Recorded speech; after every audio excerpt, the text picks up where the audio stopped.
All right. Welcome everybody. I know that we will probably have a few more joiners since we are at the top of the hour. So my name is Jessica Wright, and I will be moderating today's event.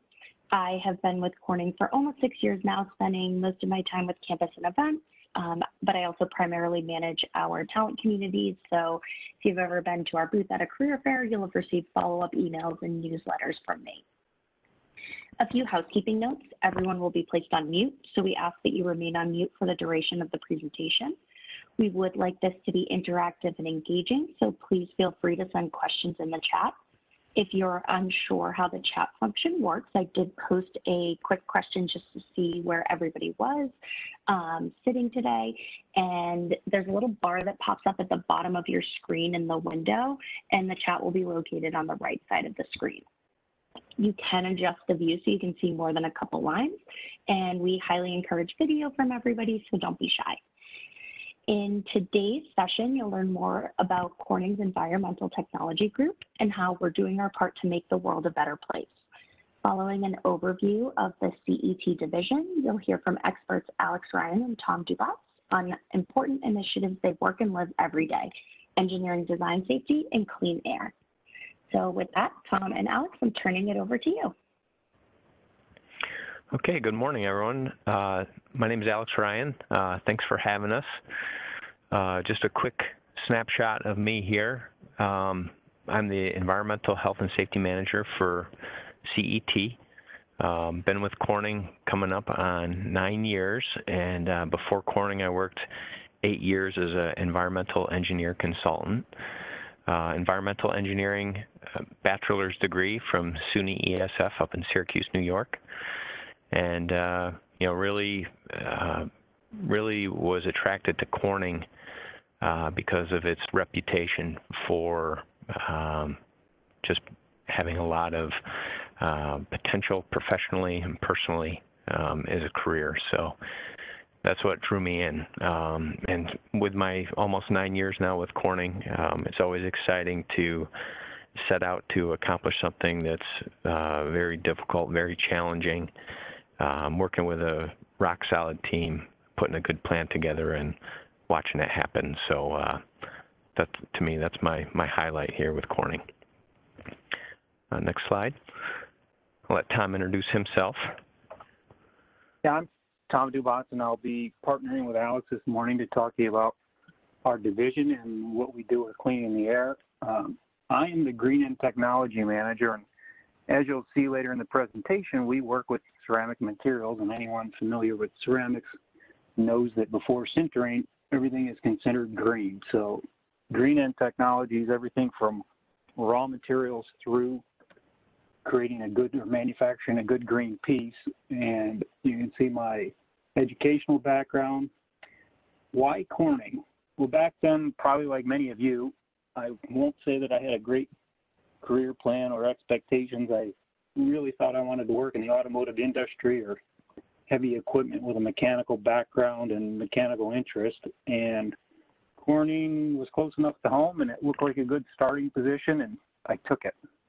And I've been here close to 30 years, and so I oftentimes now in interviews or in career coaching ask, well, why do you stay with Corning? And why I stay with Corning now and what keeps me here is really three key things.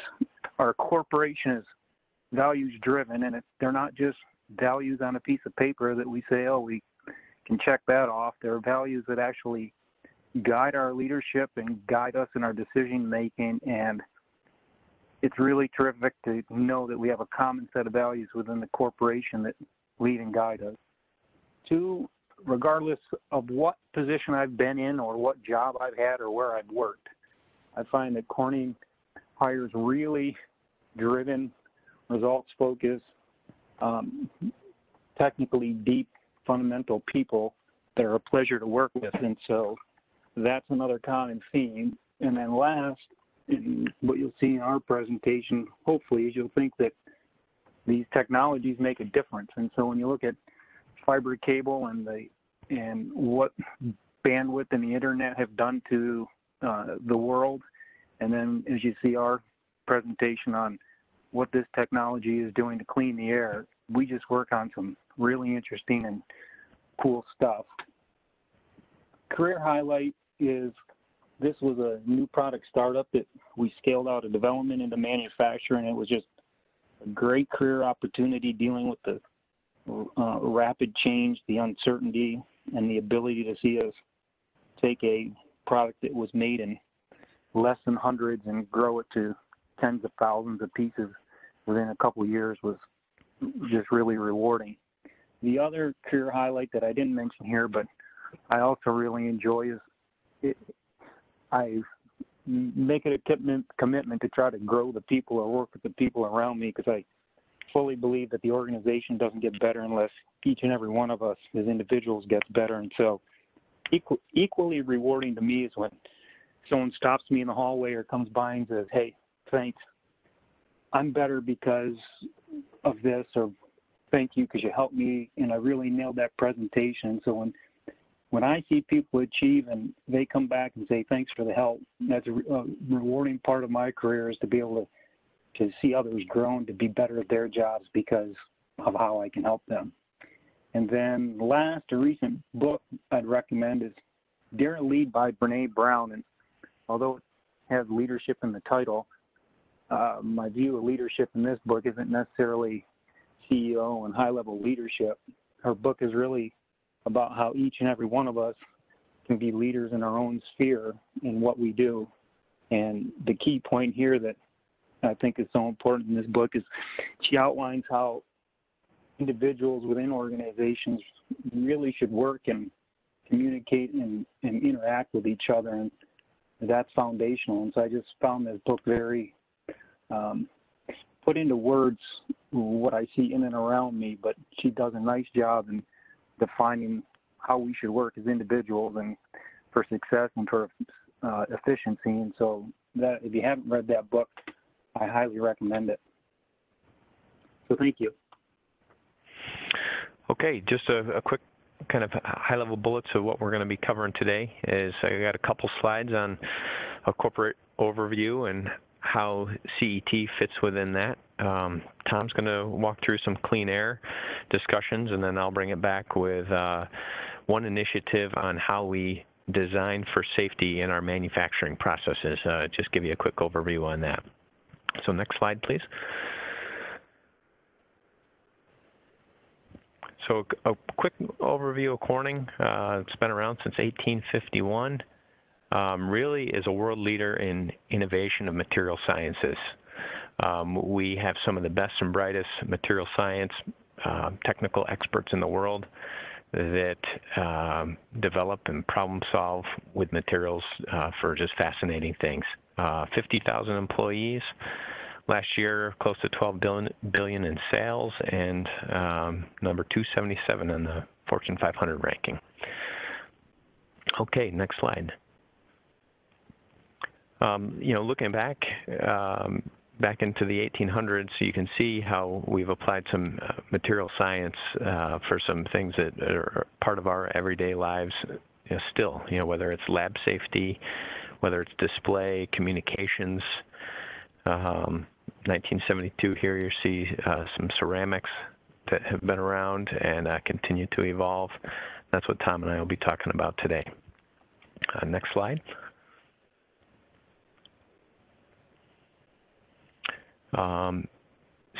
With the ceramic science, it fits into one of the three core technologies that Corning's known for. The other two are glass and optical physics. With the ceramic science, we utilize one of the four manufacturing engineering platforms. We utilize the extrusion platform, the extrusion technology, and we fit within the automotive market access platform. It's a newer organization that Corning Environmental Technologies fits within the automotive market access platform. And I'll talk a little bit more on the next slide on that. So with CET, Corning Environmental Technologies, we really initiated following the Clean Air Act, which was put into law in 1970. And throughout the 1970s, we really invented and built this industry solution with the substrates and filters, through the 70s, 80s, 90s, and even recently, these past few years, we continue to enhance and improve the ceramic technology for emissions control. And when we talk about the market access platform for automotive, recently we've been talking about in-car connectivity, in-car displays, as some of the markets go to more autonomous vehicles and electric vehicles. So we have a home in the vehicles for our technology. Next slide. So a little bit more on that. The left picture here is our emissions control. And the middle and right pictures is more of that vision here in the next single-digit years where we expect to have Corning's products in vehicles. All right, in the next slide, we've got a little video of how our technologies and our products would fit into vehicles, a short video on that. Yeah, sorry, Alex, I'm not advancing.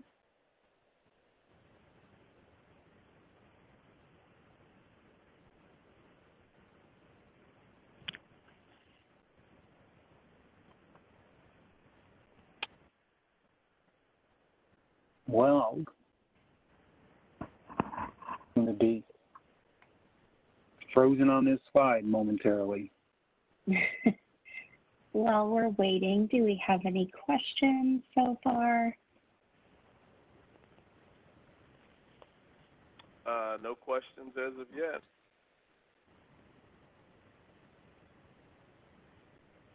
Let me go back. It says I still have an internet connection. Okay, hold on. Okay, we actually do have a question. Are there any competing technologies for substrates for catalytic converters? Great question. Mm.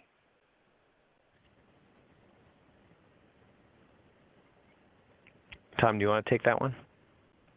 Yeah, sorry, I was trying to share again here.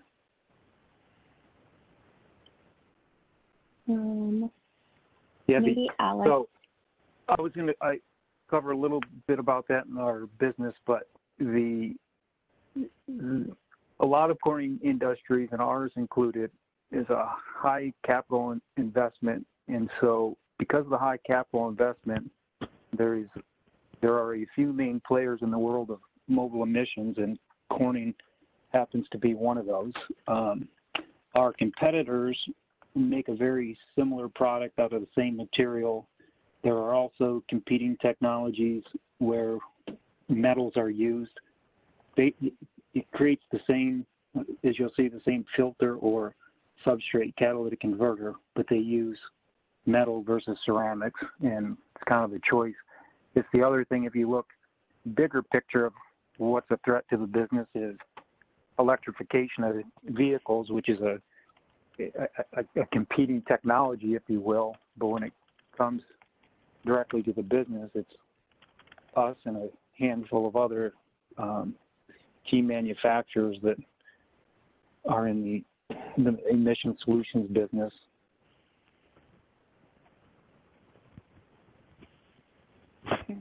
So Jessica, I'm on this screen again. Okay, I got it. We should be back. Oh, you did? Okay. So this there we should go. be the video. All right.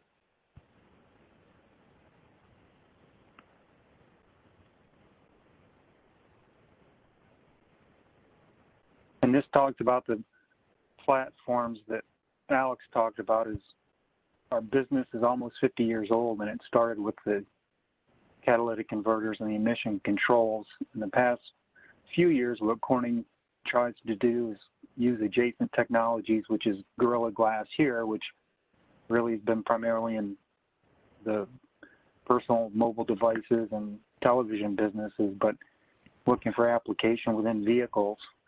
And so this is a new automotive sector that the corporation just created within the past year, combining our automotive business with some of these futures. And creating that sector that Alex had showed previously. But this is kind of an overview of what we see as some of the innovations and technology that Corning has for automotive applications.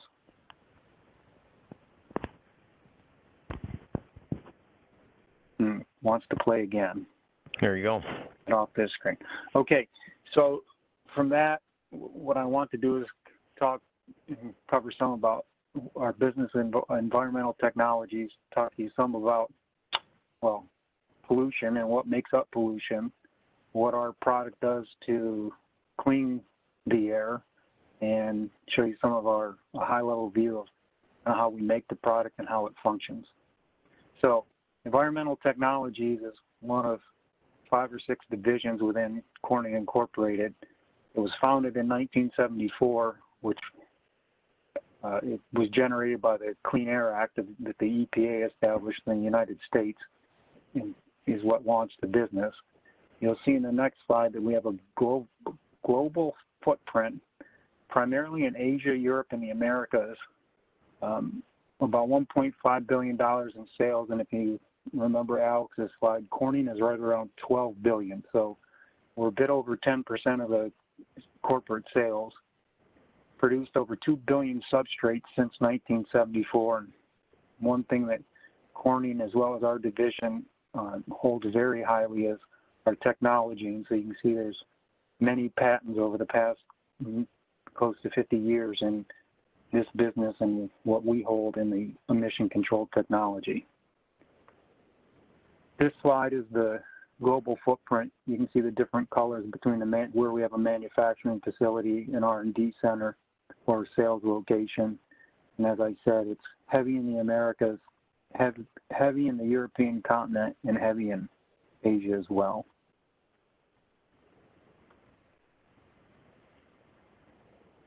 This is a kind of a timeline, and our business worldwide is driven by regulation. So you'll see up before 1972, when the United States created the EPA, emissions was uncontrolled or unregulated. Primarily the entire world, I should say the entire modern world, regulates emissions out of automobiles. And as emission regulations around the world become more stringent, it drives greater and greater need for our product to innovate to meet tighter and tighter regulations. And so that's what's kept this business viable for the past close to 50 years is regulation and the drive for clean air worldwide. These are some of the milestones that started the business with the Clean Air Act in the early 70s, some of the pioneers of our technology that created it. This is the very first plant that was built in 1973, which is just outside of Corning, New York, and still exists today. Since then, you saw the global footprint. The business has expanded from here. And then first commercial shipment, and within a couple years, 3 million substrates on cars. Since 1974, we've produced over 2 billion substrates, and one thing that remains remarkable to me in this business is that not only are we driven by regulation, but we're new vehicle sales. And the number of substrates that are produced annually and the number of automobiles that are sold worldwide annually is incredible to me, that the world is able to create and produce that many automobiles. So for those that may not be aware of it, on average, worldwide, for the past 5 or 6 years, there's been around 70 million new vehicles produced and sold, which is a part to me that is just astounding. It's like 70 million vehicles annually. Where do they all go? But that's what drives our business, is new car sales. And as you see, we produce over 2 billion substrates since we started. This gives you a picture of 1953 Los Angeles. This is the smog and the pollution that results from unregulated emissions. This is that same block years later that shows the impact of regulation and how it cleans the air. One point to note here is this 1953, the EPA didn't regulate and create the regulations for 20 years after this, so pretty common or accepted that that was just life with pollution and smog in large metropolitan areas. This is a background on, so what is it about tailpipe emissions or about emissions that's bad and that what we're trying to correct? The first is CO2 or carbon dioxide and greenhouse gas. That is an outcome of fuel consumption. So our technology doesn't necessarily reduce carbon dioxide, although where we can improve fuel economy it will, but this is really driven by an OEM's original equipment manufacturer or a builder of a vehicle or a car, a large truck, a piece of equipment. They work on this by improving fuel consumption and fuel economy. These gaseous and particulate materials, carbon monoxide, hydrocarbons, the nitrous oxides like nitrous, trioxide, and dioxide, those are the small amounts of organics that exist in the emissions, which create the health hazards, create the smog, create the problem with human health. And this is what the regulations drive after, is reduce the amount of these noxious gases that result from the burning of hydrocarbon fuels. And so that's what our entire technology is focused on, is eliminate these and to purify the air. So the way we do that is two key areas. One is what we call a substrate, which in our supply chain, we are a fourth-tier supplier. We do not make a finished product that goes into an automobile or into a large truck. We make a ceramic substrate that in this case holds a catalyst that the second tier in the supply chain is the third tier is the catalyzer. The second tier then has to go to a canner or someone that builds an exhaust system, and then it goes to the OEM or the equipment manufacturer. And so the substrate is what existed first back in the 70s, was find a way, because it's this catalyzing activity that occurs that reduces the pollutants, and the automobile manufacturers needed a way to hold this catalyst and to be able to catalyze this chemical reaction.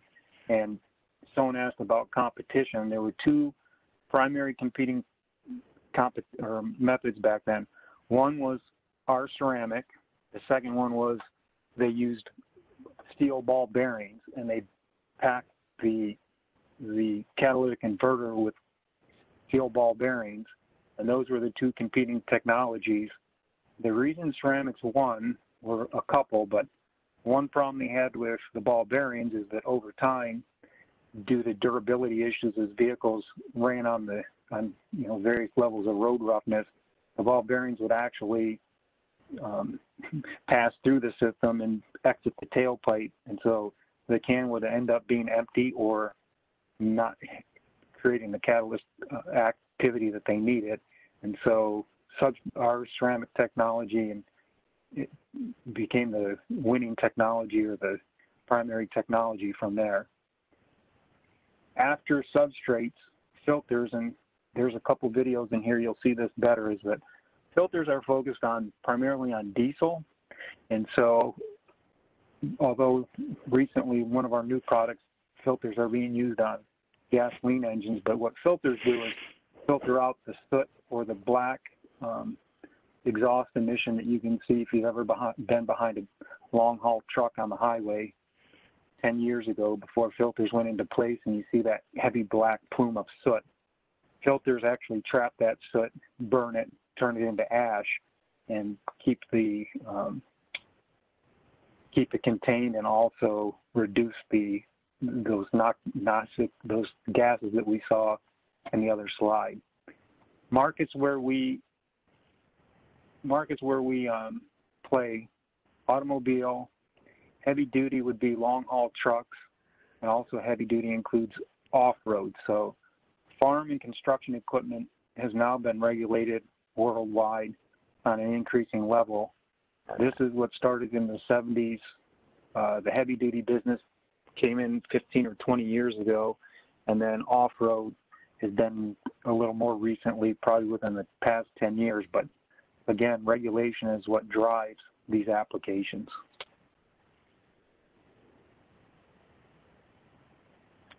This is a slide I'll skim through, but it shows you a substrate, which is a flow-through. These walls hold the catalyst.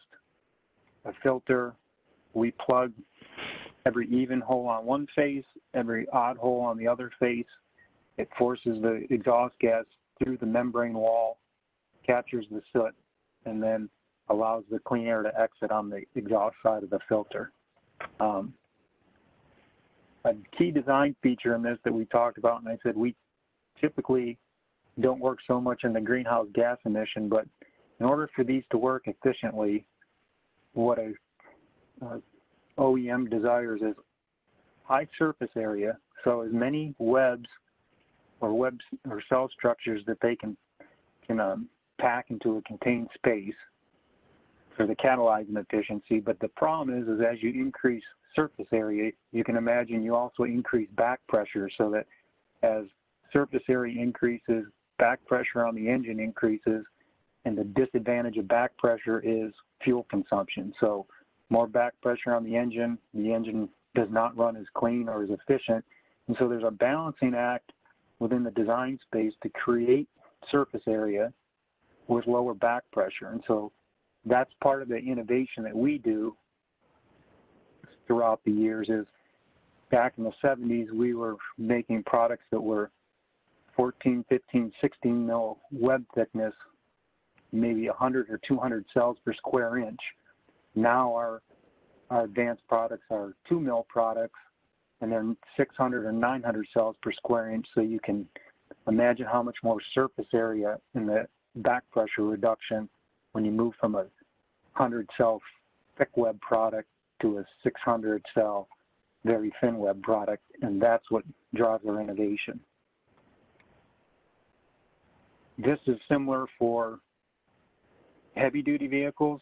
One thing I will point out is that in light duty, there's primarily substrates, but this is a new growing business that we talked about with particulate filters for gasoline engines.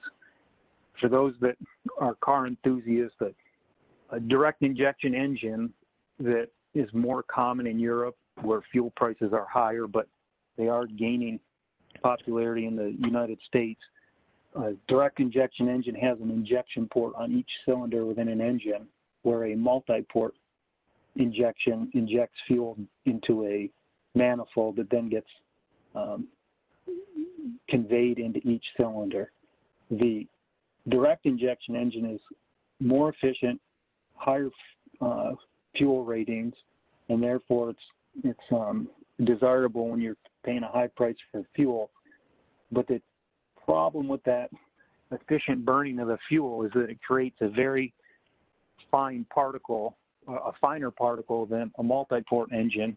And so in this case, the particulate is now regulated as well as the mass. In the United States, we pretty much regulate the mass, or the amount of material that comes through the exhaust. In Europe and in China, they actually regulate the mass as well as the particle size. And so it's these fine particles that health doctors and the health professionals are telling us get trapped in people's lungs, and it's those fine particles that we want to capture from the exhaust stream to prevent further health hazard. And so this is a case where, although the U.S., the EPA in the 70s was very much in the regulation and driving force in this. In recent years, the U.S. lags behind the strictness of the regulations in the U.S. versus rest of the world. So even China and Europe have tighter regulations. So this filter business is largely focused outside of the United States at this time. We don't expect that this business will really take off in the U.S. until 24, 25, when we expect the EPA to tighten the emission standards within the U.S. And then the thing to point out here on the diesel is that in automotive applications, oftentimes it's a single substrate or it's a catalyzing filter. In this case, you can see a heavy-duty vehicle typically has 2 or 3 of our components on it. It has a substrate to reduce the hydrocarbons. It has a filter to trap the soot. And so a higher content load from a emissions perspective on heavy-duty vehicles than in light-duty. This is a quick slide to say, how does it work? We talked about the frontal area and the back pressure, but what you have is the exhaust stream from the engine entering the, in this case, this is a catalytic converter. This is a look at the substrate wall with a catalyzing, the catalyst embedded into the wall. And as this heats up and reaches operating temperature, chemical reaction occurs. And so then out of the exhaust pipe, we get nitrogen, carbon dioxide, and water versus nitrous trioxide or dioxide or some of the other hazardous gases. And so that's how the system works. This gives you a view too, is that Corning makes this. This is applied by someone else in the supply chain. This can in the system is then another tier in the supply chain, and then this assembled unit makes it to the equipment manufacturer. Here's a quick video that shows you how a filter works.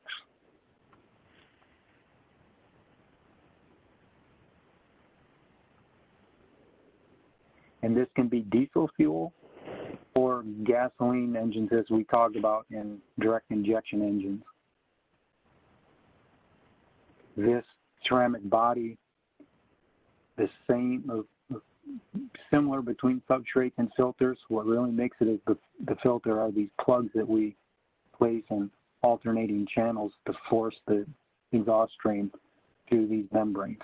And then another comment is, obviously, if you think about how this functions, for those that may be in material science or in an area like that, the porosity and the makeup of this membrane is highly engineered and designed to make sure that you can imagine the difference of the size of these particles to make sure that they're entrapped and captured and they don't actually flow through the membrane and exit the filter. Now we got to get, this is an overview, a high-level overview of our manufacturing process. So, and there's a video that'll show you this top end here in the next slide, but we have batch and raw materials. Are anyone that's in materials or has familiarity with ceramics, we use the same materials that someone would use to make ceramic mugs, ceramic plates, but there's combination. And the recipes are highly proprietary, but the ingredients are very, very commonly known within the ceramic industry. We do paste flow extrusion through extruders, dry the product, cut it, and then this is where sintering happens. We have to do high temperature sintering to convert it from a green state to a ceramic state. We plug filters only, substrates would not. In some of the heavy-duty applications, we also apply a machine skin versus an extruded skin. We do inspection and fit-for-use testing, and then it's shipped to the next level or the next step in the supply chain. Okay, play.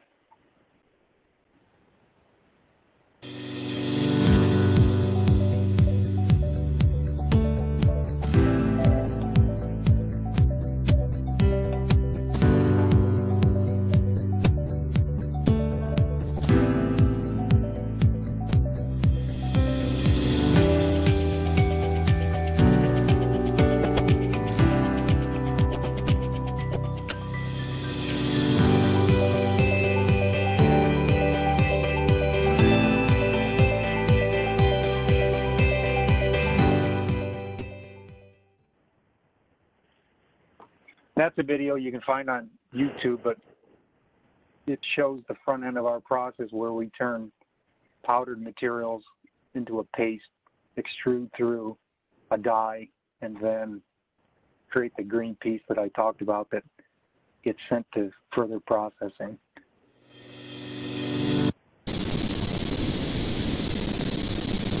This slide, I think, is an interesting slide. It says 2005 to the present, but it is a few years old. And what it is it's those nitrous trioxide or dioxide levels that are detected in the ozone by NASA's Aurora satellite. And from 2005, which is here, until I think this is about 4 or 5 years old, you can see the level of reduction, which red would be high levels of nitrous dioxide within the atmosphere and a reduction to lower levels. That shows you the impact of clean air regulation and mobile emissions. And when we attack that and correct it, it has a life-sustaining impact on the environment. And then these pictures are a few years old too, but there's, even in major cities, this is a picture of Paris.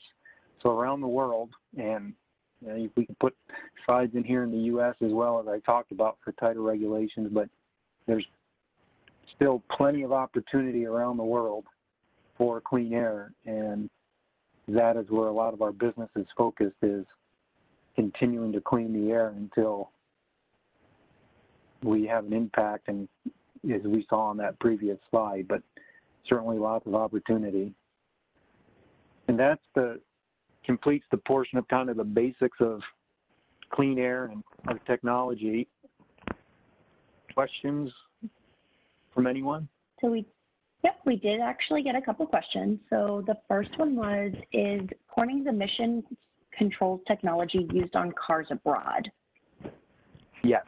We sell, you saw our manufacturing sites are worldwide, as is our customer base.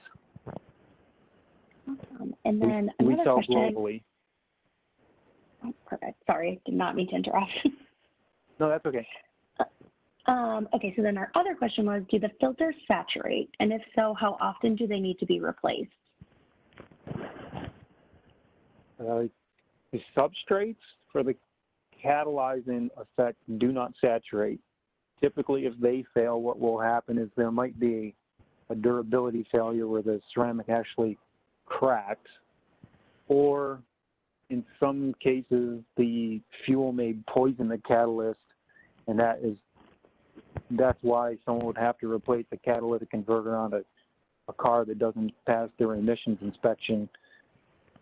Diesel filters saturate to some extent, but I'll use the word saturation in that as that soot collects within that membrane, the way the filter will work is that the engine will read back pressure, and as the back pressure on the engine increases, it'll inject a rich stream of fuel into the exhaust stream, and what it will do is burn the ash or the soot that's captured in the filter and turn it into ash. And so, especially on heavy-duty diesel trucks, over a period of time, that ash will accumulate in the filters, and that is one disadvantage of the filter that the truck manufacturers don't like, is that they have to remove the filter, replace it, and then send the remove filter for ash cleaning, which they have a process where the ash is removed from the filter and then it can be reused. Cool. And then, she said, that was really interesting. Thank you. And then one more question is, how does the catalytic converters actually help the environment compared to other companies' converters? Well, as we talked earlier, the catalytic converter is actually the primary technology. So our competition makes basically the same component that we do. And so, as I said, there's a little bit of metal out there around really select applications. But if you buy a car from a German manufacturer, a U.S. manufacturer, a Asian manufacturer, most all of those cars will all have a ceramic catalytic converter. The question will be who made it, but that's commonly what will be underneath it. Yeah, Tom, and the other piece on that one is, each and every system is designed and installed to meet what the regulatory requirements are. So if you purchase one from, if you purchase a catalytic converter for a specific vehicle, that's done with knowing that it's going to meet the regulatory requirements. And Alex brings up a good point. Here's a question to stimulate your interest. That is a hybrid vehicle better for the environment than say a F-150 V8? Which obviously would you say is better? A hybrid vehicle. But the challenge of a hybrid vehicle, and I will say the hybrid vehicle is better, but what the hybrid vehicle actually requires is a higher level control than the F-150, because right now most of the pollution occurs on a vehicle during cold starts. So when you go out in the morning, turn your car on, regardless of the climate, until that catalytic converter reaches operating temperature, it's polluting. Once it reaches operating temperature and it's catalyzing, pollution is at a minimum. So an F-150 rolling down the road with a V8 in it running at 1,500 RPMs actually is producing very little emissions in that state. The challenge that a hybrid brings in a city environment is when it switches from electric to the internal combustion engine, that's a cold start. And so that's one area that we are highly focused on, or the industry is how to reduce cold start emissions, because every time that hybrid cycles on and off, you want that converter to be at a catalyzing temperature to prevent pollution.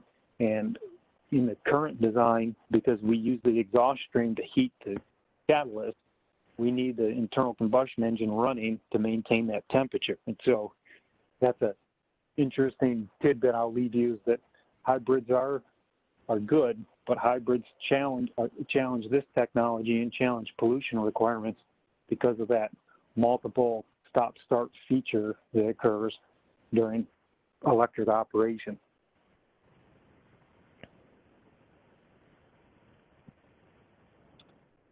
Okay, and one more question. Is there another material available which could be used to make the filters? The answer to that is probably yes. I know metals have been tried, and I know some other kind of entry-level technologies have tried, but there's nothing, well, there is a silicon carbide product in the filter space, but not for substrates. That's was the leading technology, but the problem with the silicon carbide material is that it's very expensive. And so we've seen some market shift back to the ceramic material. But the other materials that were tried that I'm aware of, and I don't have broad knowledge of it as much as our technology area would, have not been able to either deliver the catalyzing efficiency, the durability, or the low cost. So one advantage a ceramic material has is, as I talk about, our raw materials are so common within the earth. We have, in comparison, some relatively inexpensive raw materials, and so ceramic material brings a very high value to the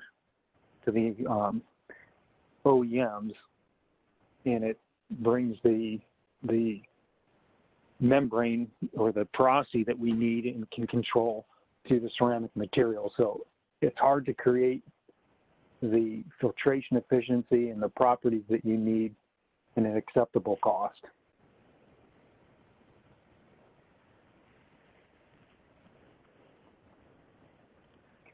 All right, I think that, oh, okay, and then one more question. What's the quality control process for the filters?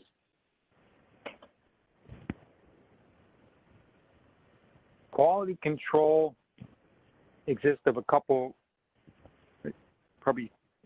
primary areas. One, we talked about the design of the membrane.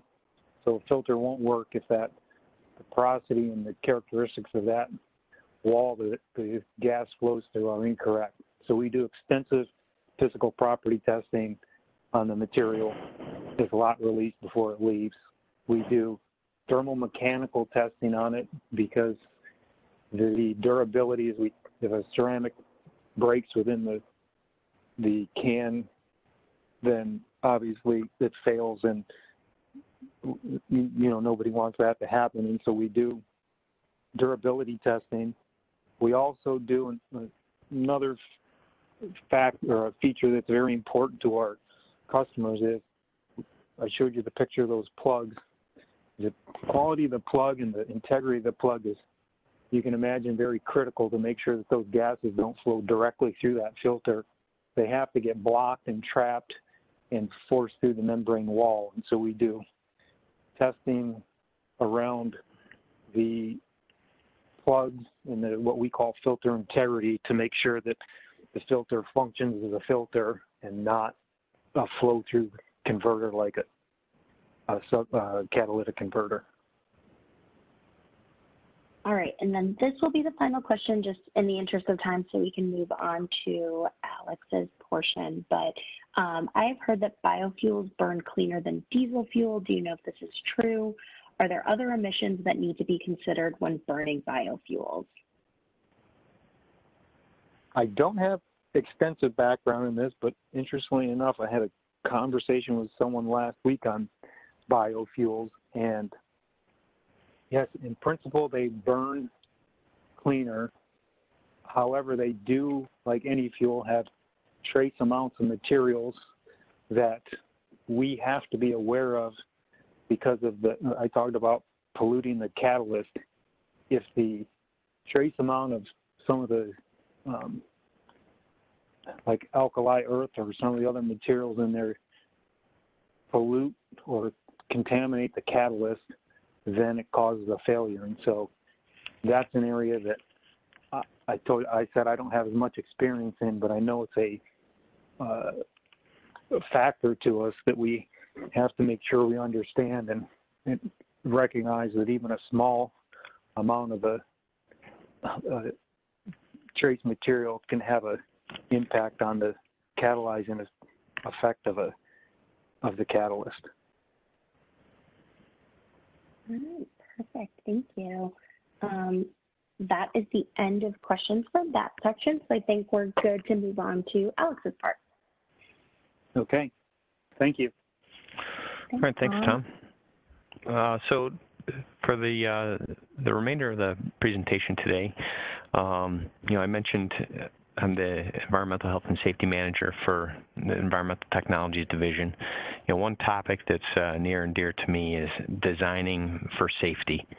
It's something that not many folks think about until you've got a design that's poorly designed for safety. But it's something I just wanted to share a little bit with you on, what is it, why is it important, and the general approach that we take to keep our factories safe. So next slide. When I think of safe or safety, and I've got three animations here, Tom. The first picture at the top is what comes to mind.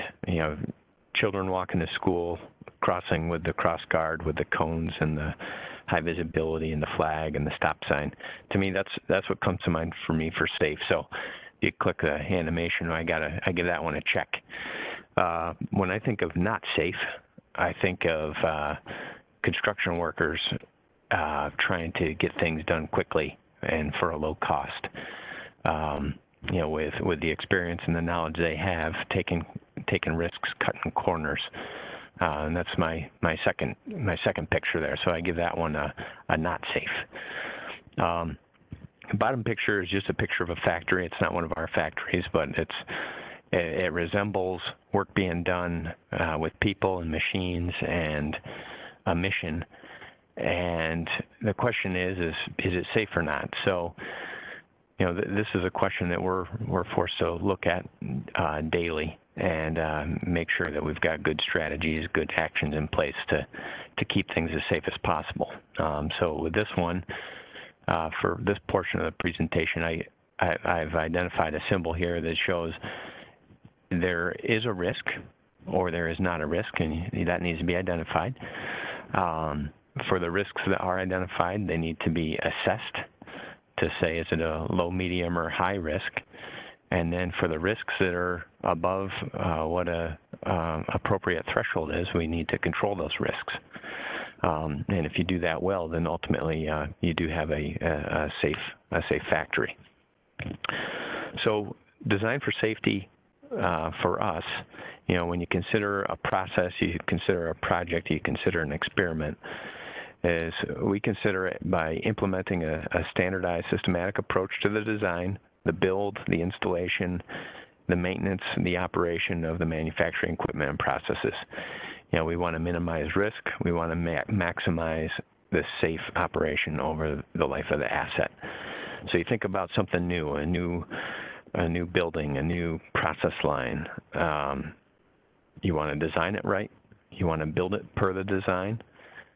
It needs to be installed, so there's a safety component during the installation, and it needs to be managed and operated once it is installed, once it does get handed over to that manufacturing process.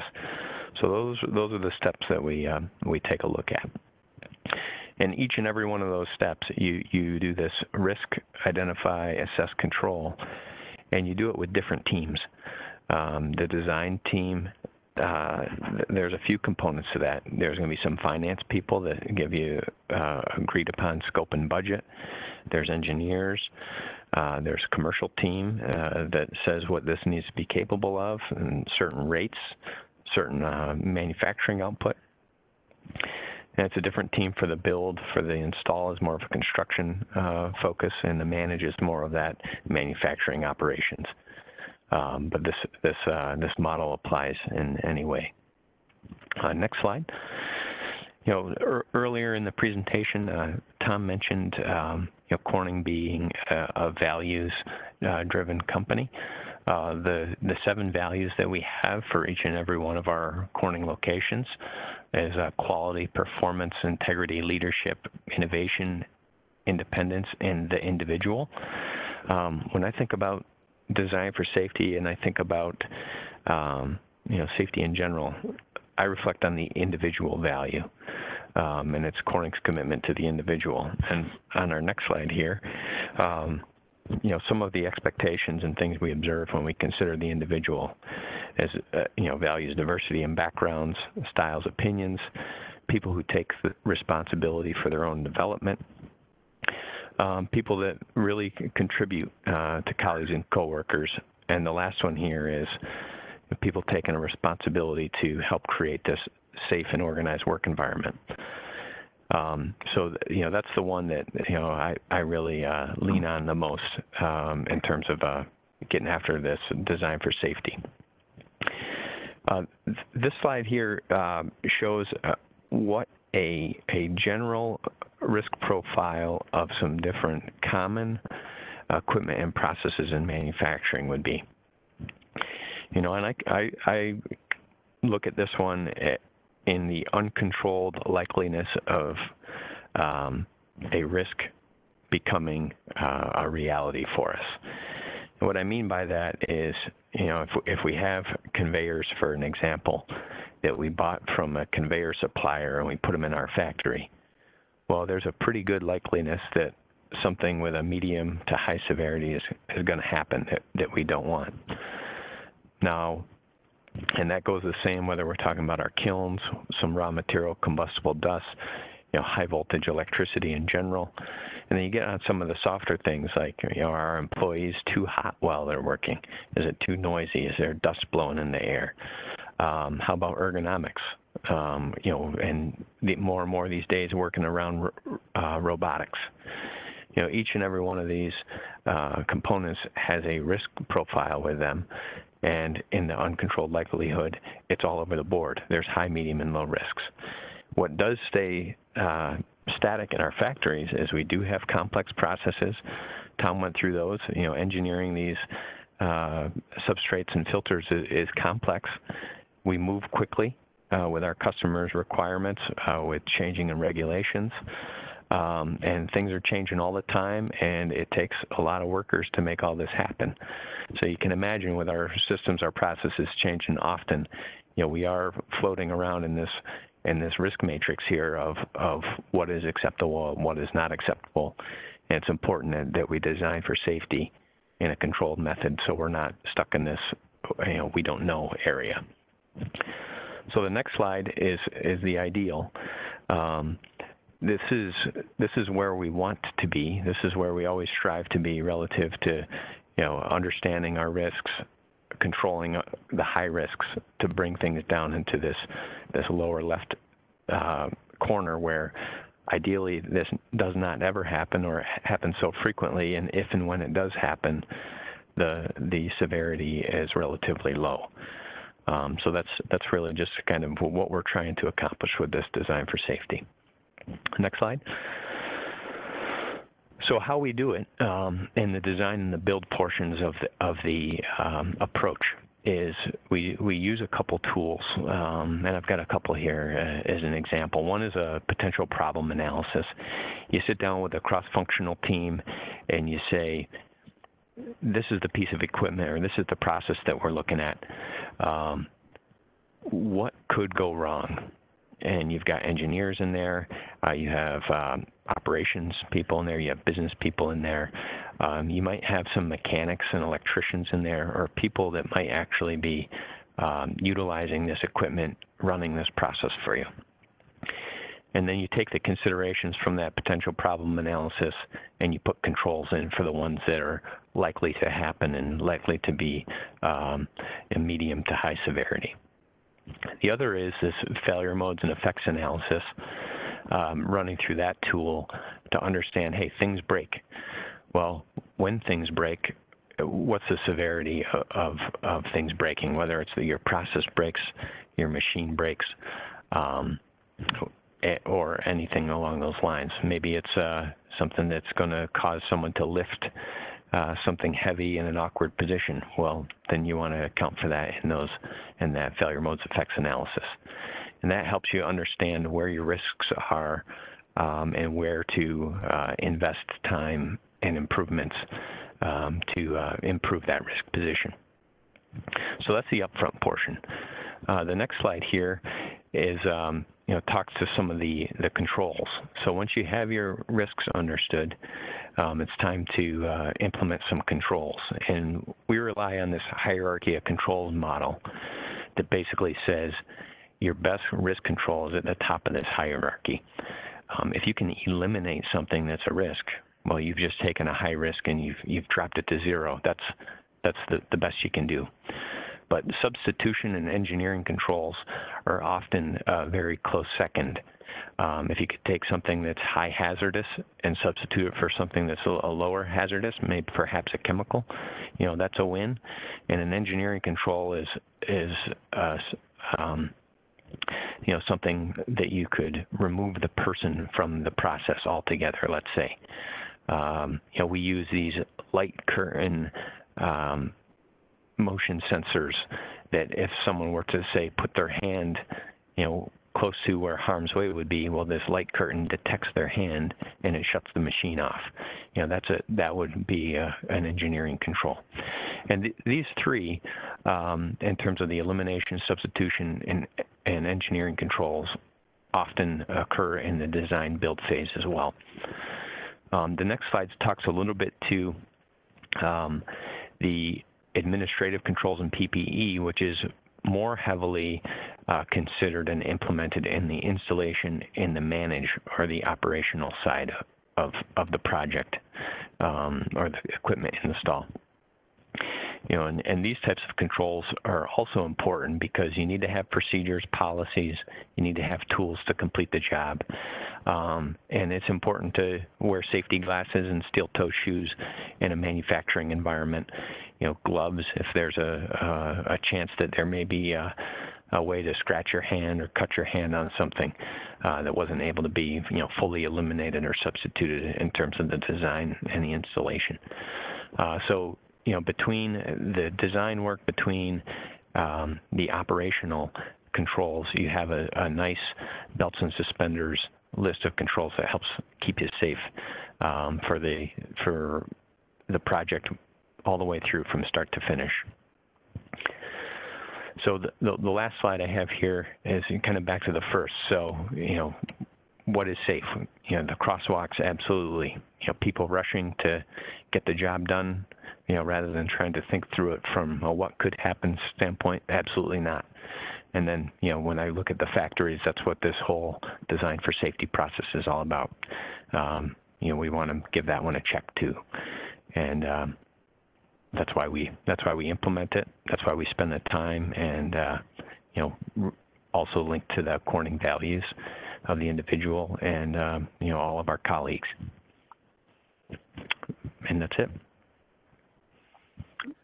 So we do have a couple of questions. So the first one is, what is your main focus if something goes wrong? So that one comes up every day in terms of something goes wrong. But if it's in terms of safety, it's always important to go get information of something did go wrong is all you know. You don't know why something went wrong. And getting eyes and ears on the actual location and the individuals that were present for it is always the first step. And it's not a finger-pointing exercise, but we just need to know what happened. It's very similar that if a child gets hurt, the first question you ask them, what happened? And then you start to learn from there, and then you can understand where there was a weakness in the system, and you can put your improvements in place. Okay. What is the most common safety concern in your plant? I'm going to say two. One, we have a fair bit of pedestrians and fork trucks in our factories. A lot of material handling. So, people need to be very diligent with their surroundings in terms of where they're walking, where the fork trucks are, and same for the fork trucks. There's a lot of blind spots on a fork truck, and it's important. And we do have designated fork truck aisles, designated walking aisles, and we always stress eye contact with the fork truck driver and the pedestrian. The other one is just general ergonomics relative to material handling. Tom mentioned 2 billion substrates. Well, that's 2 billion substrates that have been handled several times. So let's call it 10 billion times someone picked up a piece of material. And you could be picking up coffee cups, or you could be picking up birthday cakes. And if you do it 10 billion times, there's going to be some wear and tear on joints and muscles. So that's something we spend a lot of time on. Body mechanics. We spend a lot of time on ergonomic evaluations and suggestions for how to keep yourself healthy. And we're also moving to some automation in some areas where we feel the ergonomic risk is too high, and it's really more appropriate to have some automation doing the material handling and moving. That's really interesting. Thank you. How do you tackle design safety with new processes? With new processes? Mm-hmm. You use those tools. You always start with a PPA, a potential problem analysis, to say, okay, well, if our old process was here and our old process worked, or does this change for this new process? Does this put us in a better or worse scenario? And if it puts us in a worse scenario, is it acceptable or is it not acceptable? And then you start listing out what key parameters you want to dial in on and quantify, and then you make your improvements. Okay, and then, so the person who asked the question did want to clarify that they meant for new manufacturing process, for a new manufacturing process. So how do you tackle design safety with a new manufacturing process? And just so I'm clear, and I'm happy to pause for a second, like a brand new factory or a new manufacturing line in an existing factory? Because it's the same answer either way. Being that we have a number of factories in a global footprint with the Environmental Technologies Division, if we have a new process, 9 times out of 10, it's going to be very similar to a process we have in another factory. Although recently we do have a couple of brand new technologies coming out, but we follow the same approach. We start with a wide umbrella of risk understanding, risk identification, and if it's something that's very similar to where we operate somewhere else, we may borrow that risk assessment and then as an initial starting point. And if it's a brand new technology or brand new process, then we start with what the regulatory standards would require in terms of extra measures of consideration and control. And then we run it through this process of potential problem analysis, FMEA. Maybe we do a gap analysis on the design versus what the regulations call out. And we identify any gaps or concerns, and then we list them out and start making design improvements. Awesome. Very interesting. Well, I think that was our last question. So just wanted to say, both of you, Tom and Alex, thank you so much for your time today. That was really interesting. Both topics were really interesting, and I like how different they were.